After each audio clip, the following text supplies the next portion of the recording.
Could you imagine life without a car? If you live in the US or Canada, probably not. With 91.7% of Americans and 83% of Canadians owning cars, it's pretty clear that the automobile is the dominant form of transport on this continent. I mean, why wouldn't it be? Cars are fast, reliable, and they can take you anywhere you want to go.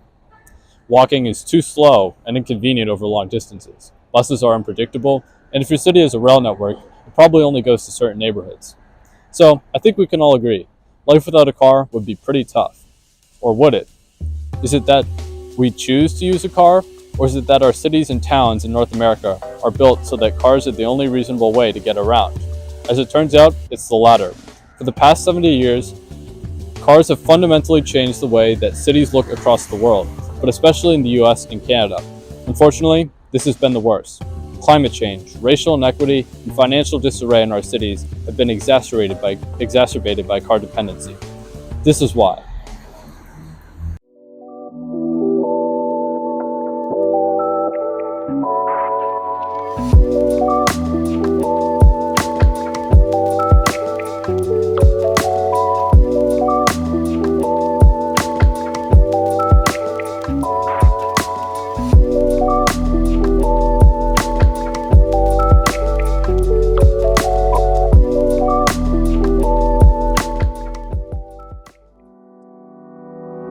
It all comes down to space.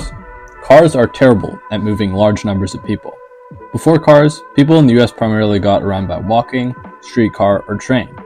These modes of transport were actually quite efficient.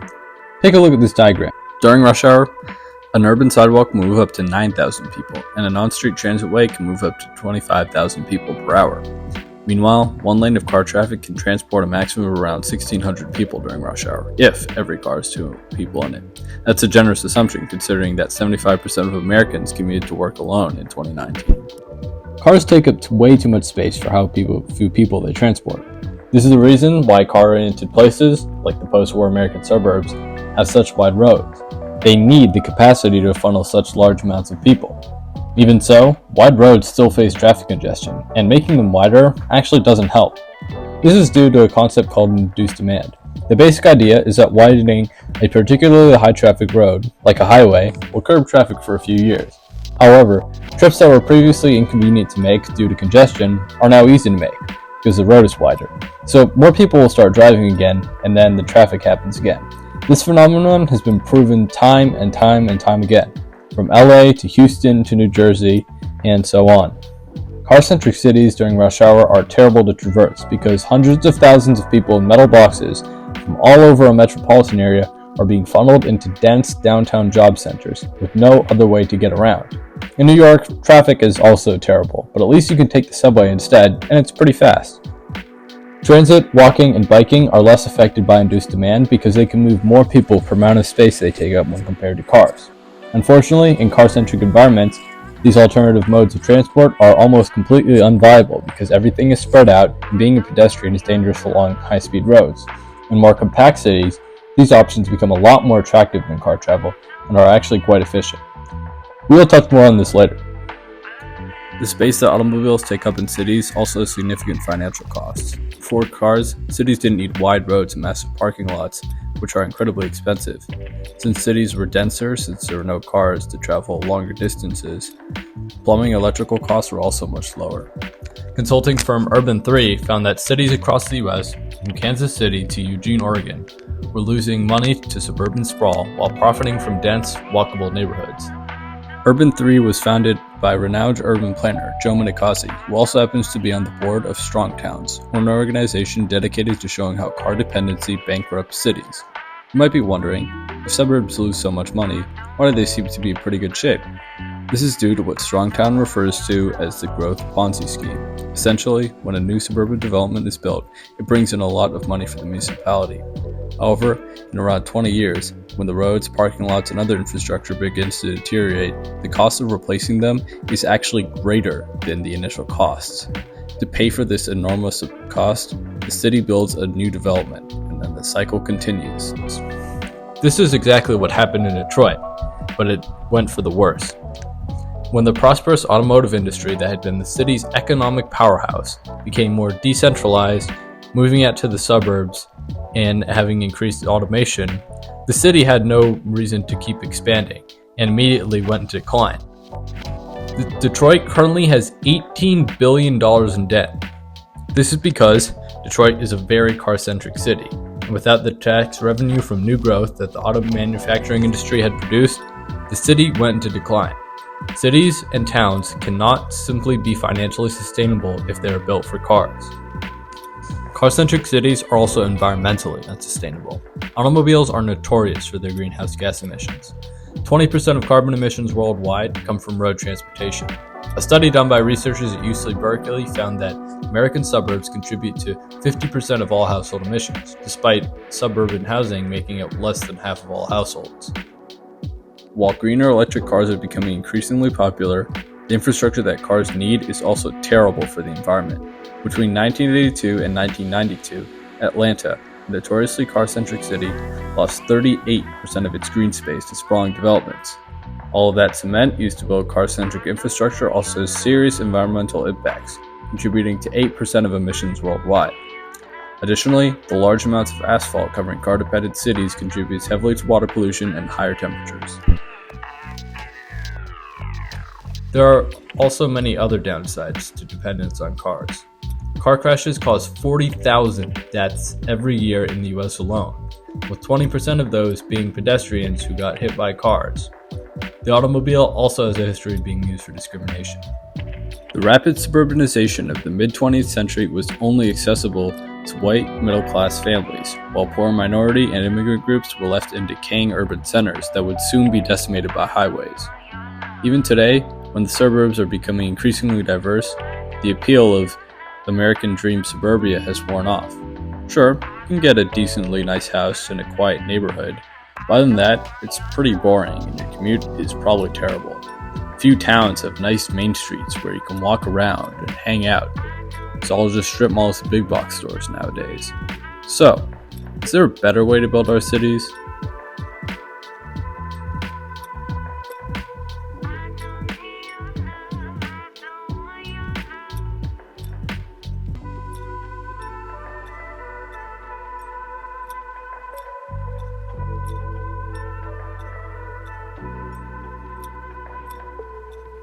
The best solution to the ills of car dependency in America is transit-oriented development, or TOD for short. TOD is defined by the U.S. Department of Transportation as compact, mixed-use communities near transit where people can enjoy easy access to jobs and services. Good TOD is walkable, bikeable, has housing density relative to the transit mode it is served by, it's affordable, and it's generally just a pleasant place to be. So why exactly is TOD better for our cities than the suburban sprawl that we've been building for the past 70 years? Let's start with the D in TOD, development. Effective TOD starts with building effective places to live, work, and play that prioritize humans over cars, like this, or this. This means slower streets, wider sidewalks, denser housing mixed in with commercial and office uses, public green space, cycling infrastructure like bike lanes, less surface parking lots, and buildings built closer to the sidewalk. Such places are nice to be in. Instead of getting in your car and driving to your local strip mall to get groceries and then leaving because it's ugly and depressing, you could maybe walk or bike down to your local main street, which is way more sustainable and healthy, and maybe stop by the cafe or bookstore after going shopping. This is why shopping malls are so popular. They simulated real-life town centers where people could just walk around. Many only failed because of the lack of authenticity and the fact that parking infrastructure is so expensive. Transit-oriented development means much less car infrastructure since people can walk, cycle, or take transit, so it brings in a ton of money. In an interview with Arturo Ardea, a transport economist for the World Bank, he said that in Washington we are seeing very good examples of transforming what used to be parking lots into something that is much better, much more attractive, that has, by the way, much more revenue potential, generates much more revenue in terms of taxes for the city, property tax and the sales tax. A parking lot generated very little in property and zero in sales tax. You might be thinking, well, yeah, those transit-oriented places sound nice, but I want to live in a nice big suburban house. Well, you can sort of have both. not all TODs are alike. Here in Tenleytown, Washington, D.C., just a few blocks down from the metro station, there's a bunch of shops, apartments, and parks. It's your standard transit-oriented development. However, there are a lot of single-family homes. This isn't for the reason you think. These homes were not built during the rise of car dependency in the mid-20th century America. In fact, they were built because there used to be a streetcar line running here. This goes to show that transit-oriented development can be scaled to fit location and the transit mode it is served by. It doesn't just have to be high-density apartment buildings.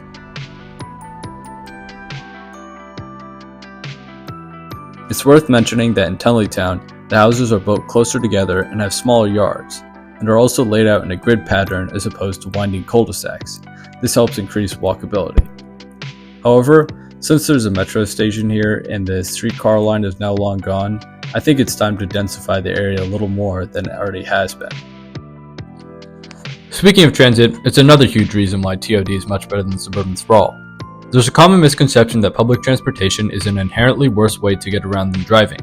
If we build our cities for automobiles with everything spread out, and with tons of wide roads and giant parking lots, of course transit's going to be a worse option than driving. There won't be enough density to justify frequent, high-capacity transit services, and the sprawling nature of suburbia is just terrible for fixed routes.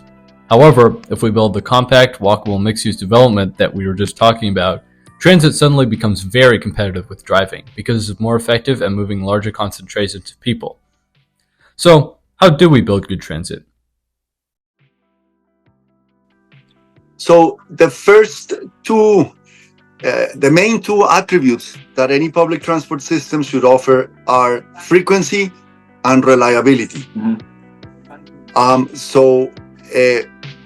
Frequent buses or trains are something that people like because people dislike to wait for a bus or for a metro or for a plane, for any transit mode, for any transport mode. Second, reliability means sticking within reasonable bounds, a margin of error to the schedules. Because if there are buses every 3 minutes, but then you have 3 buses bunched together and no buses during 15 minutes, then it's not as good as when there are operational interventions to spread out the buses. With systems like buses or trains, we call it bunching. Bunching happens. They tend to get together instead of sticking to the schedule. But there are operational measures that can help, and frequency and reliability. Additionally, good transit systems link important destinations and have a variety of modes that serve different purposes. What I mean by mode is whether it's a metro, a bus, or a light rail. Metros usually link higher density urban and suburban neighborhoods to downtown areas at high frequencies and high capacities. Metros form the backbone of major cities' urban transit networks. Meanwhile, light rail and bus rapid transit provide slower but still effective services to locations that aren't quite dense enough to justify metros. By the way, bus rapid transit is just buses running on dedicated lanes so that they don't have to get stuck in traffic. Regular buses can pretty much go anywhere, but are a bad substitute for where there should be rail. Finally, suburban rail links suburbs and exurbs to job centers, and to each other. Less frequently than metros, but the best systems like Paris's RER or São Paulo's CPTM have effective headways.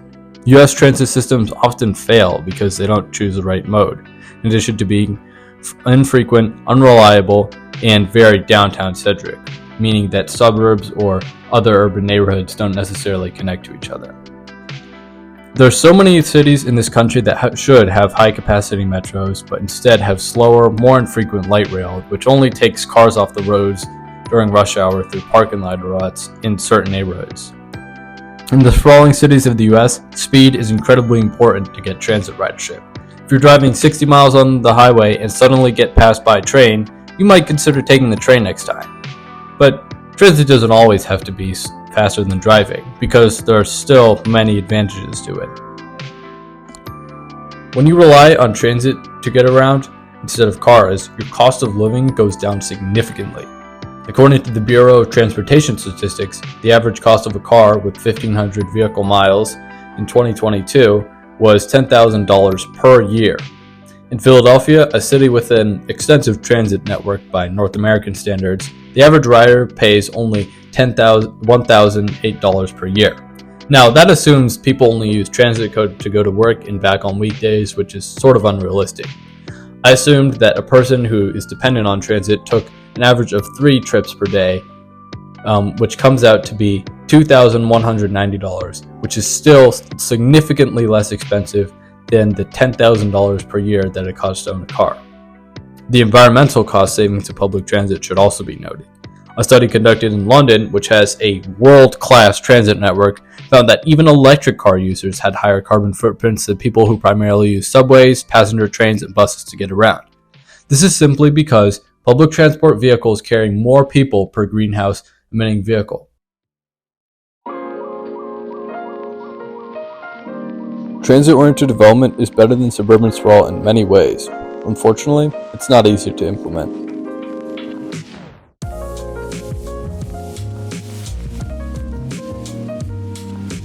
Compact, walkable, mixed-use development near a frequent, reliable, and effective transit service has many advantages over car-dependent suburban sprawl. However, implementing this pattern of development can prove to be very difficult. This is in part because of zoning laws that restrict the type of development that can be built on a parcel of land. In modern suburbs, residential zones only usually allow single-family homes to be built because dense housing leads to more traffic. These residential areas will also often be completely separated from shopping centers, which are separated from office parks, and so on, because of these zoning laws. Additionally, laws like parking minimums and setback requirements hurt walkability and reinforce car dependency. Even if the city wants to amend these laws to encourage new, less car-oriented development, they're often met with pushback from NIMBY residents. NIMBY stands in for Not in My Backyard, referencing how these residents don't want their neighborhood to change too much, which is understandable too.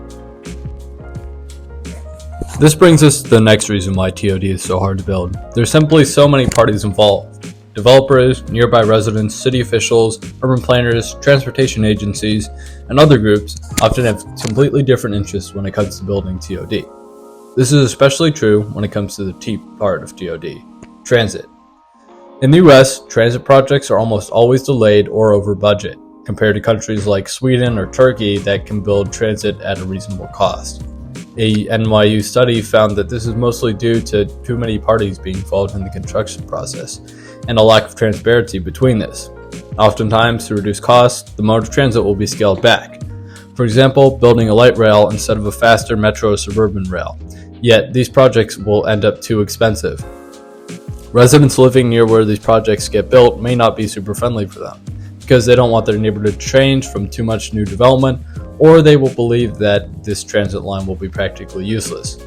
Unfortunately, the DC region has many of these projects that are kind of useless. There's the new $3 billion Silver Line extension to the airport that is 17 minutes slower than driving from downtown anytime except during rush hour. There's the gentrification-inducing streetcar to nowhere, which is literally slower than the bus that goes along the same exact route. There's the $40 million Flash Bus Rapid Transit, which uses no dedicated lanes and is just a glorified frequent rush hour bus. And the Maryland Purple Line, which is actually a really good project, but just extremely delayed and cripplingly over budget.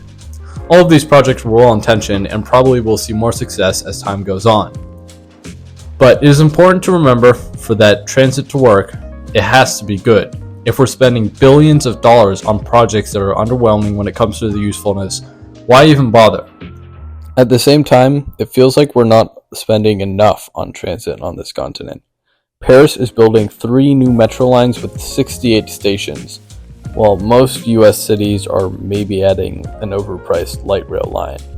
Funding existing service also seems to be a problem too. The DC Metro is facing a $750 million budget shortfall. Transit is a public service. It does not have to be profitable, though it should attain minimal costs like any other public service. Roads and highways are not profitable either. There is no excuse for not funding transit because it's unprofitable. TOD often fails on the development side as well. Developers and politicians are often more than happy to capitalize on the massive amounts of revenue that TOD projects bring in. However, the people who live near these projects are usually less enthusiastic. Sometimes it's a lack of understanding of the benefits of transit and TOD style of development. But other times it's just because the interests of the developer are not aligned with the interests of the people living there. Adding a new transit station in a lower income community is great. Redeveloping the area with luxury apartments instead of more affordable housing is not. Similarly, if you want to put a building that looks like this in a historic neighborhood, expect opposition. Now, these issues are actually way more complicated. Building more housing, even if it's ugly or not particularly cheap, is what is going to get us out of the housing crisis started by suburban sprawl.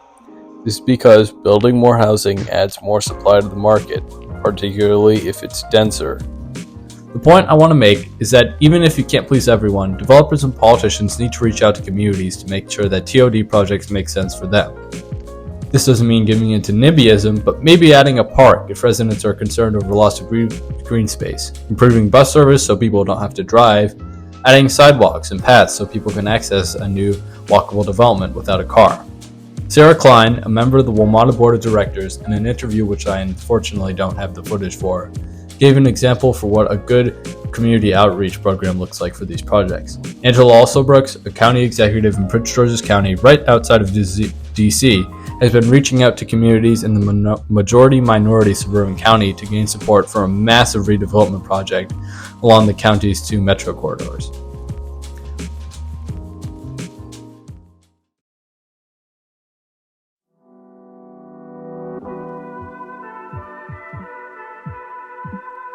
Do you feel that your neighborhood is suffering the ill effects of car dependency? You have a part to play too.